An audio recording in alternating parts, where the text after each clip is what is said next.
Imaging this FIFA world কাপের intro চলছে আর ধারাভাষ্যকার বলছে নেক্সট টিম বাংলাদেশ। শুনতেই শরীরে কাঁটা দেয়, তাই না? যে বাংলাদেশ বছরের পর বছর অন্য দেশের পতাকা উড়িয়েছে, একদিন যদি পুরো পৃথিবী বাংলাদেশের পতাকা উড়ায়, তাহলে দৃশ্যটা কেমন হবে? হয়তো আজ এটা শুধু কল্পনা, কিন্তু মনে রাখবেন, যে জাতি স্বপ্ন দেখতে জানে, একদিন সেই জাতি ইতিহাস লেখে। 2026 ফুটবল বিশ্বকাপ চলছে।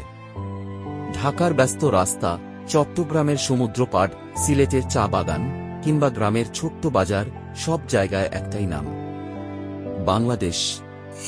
শুধু দর্শক হিসেবে না, এইবার বাংলাদেশ নিজেই খেলছে বিশ্বকাপ। রাত তখন 2টা, কিন্তু বাংলাদেশে ঘুম নেই। যে শহর প্রতিদিন হর্ন আর ব্যস্ততায় ডুবে থাকে, সেই শহর আজ অন্যরকম। প্রতিটা বিল্ডিংয়ের ছাদে উঠছে লাল সবুজ পতাকা, রাস্তার মোড়ে মোড়ে বিশাল লাইট স্ক্রিন। হাজার হাজার মানুষ বাংলাদেশ জার্সি পরে একসাথে দাঁড়িয়ে আছে। কারো হাতে বাঁশি, কারো হাতে ড্রাম, কারো চোখে অদ্ভুত এক স্বপ্ন।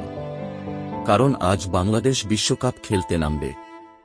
যে দেশে বছরের পর বছর মানুষ ব্রাজিল আর্জেন্টিনার পতাকা উড়িয়েছে, সেই দেশের শিশুরা আজ নিজেদের দেশের পতাকা হাতে নিয়ে চিৎকার করছে, বাংলাদেশ, বাংলাদেশ। গ্রামের দৃশ্যটা আরও আবেগের। মাঠের পাশে ছোট্ট চায়ের দোকানে টিভি বসানো হয়েছে। বিদ্যুৎ চলে গেলে যেন খেলা মিস না হয়, তাই আগে থেকেই জেনারেটরের ব্যবস্থা। কেউ নিজের গরু বিক্রি করে বড় স্ক্রিন ভাড়া করেছে শুধু এক রাতের জন্য। কারণ এই রাতটা শুধু ফুটবলের না, এই রাতটা একটা জাতির স্বপ্নের। আপনি দেখবেন, যে বাবা কোনোদিন ফুটবল বুঝতেন না, তিনিও আজ ছেলের সাথে বসে খেলা দেখছেন। যে মা প্রতিদিন সিরিয়াল দেখতেন, তিনিও আজ দোয়া করছেন, আল্লাহ আজ যেন বাংলাদেশ জিতে যায়। হাসপাতালের ডাক্তার ফোনে স্কোর দেখছে, রিকশাওয়ালা যাত্রী নামিয়ে রাস্তার পাশে দাঁড়িয়ে খেলা দেখছে। পুলিশ, দোকানদার, ছাত্র, কৃষক সবাই আজ এক জার্সির মানুষ। কারণ বিশ্বকাপে বাংলাদেশ মানে শুধু একটা ফুটবল টিম না, এটা 18 কোটি মানুষের আবেগ।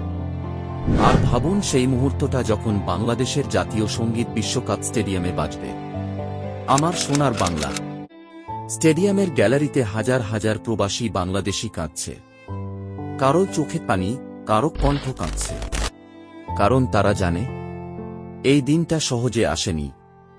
অনেক অপমান, অনেক ব্যর্থতা, অনেক অপেক্ষার পর বাংলাদেশ আজ বিশ্বের সেরা 32 দলের মধ্যে দাঁড়িয়ে।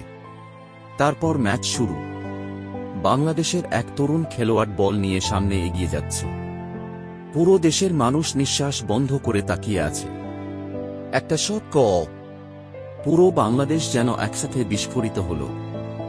ঢাকার রাস্তায় মানুষ দৌড়াচ্ছে, গ্রামে আতশবাজি ফুটছে। আজ শুধু একটাই পরিচয়, আমরা বাংলাদেশ।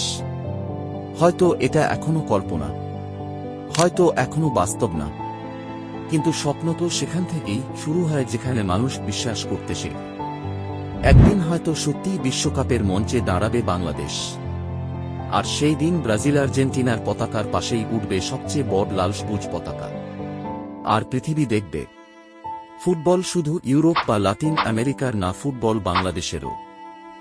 যতদিন সিন্ডিকেট থেকে দেশের ফুটবল মুক্তি না পাবে, ততদিন আমরা বিশ্বকাপে সেই কল্পনাকে বাস্তবে রূপান্তরিত করতে পারব না। তাই দেশের ফুটবল বাঁচাতে সবাই এক হয়ে যাও।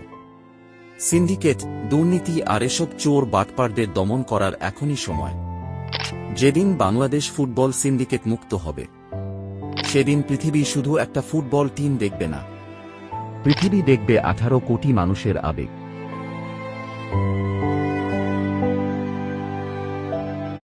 এরকম বিভিন্ন ধরনের আপডেট পেতে চাইলে অবশ্যই আমাদের চ্যানেলটি সাবস্ক্রাইব করে পাশে থাকবেন। ধন্যবাদ।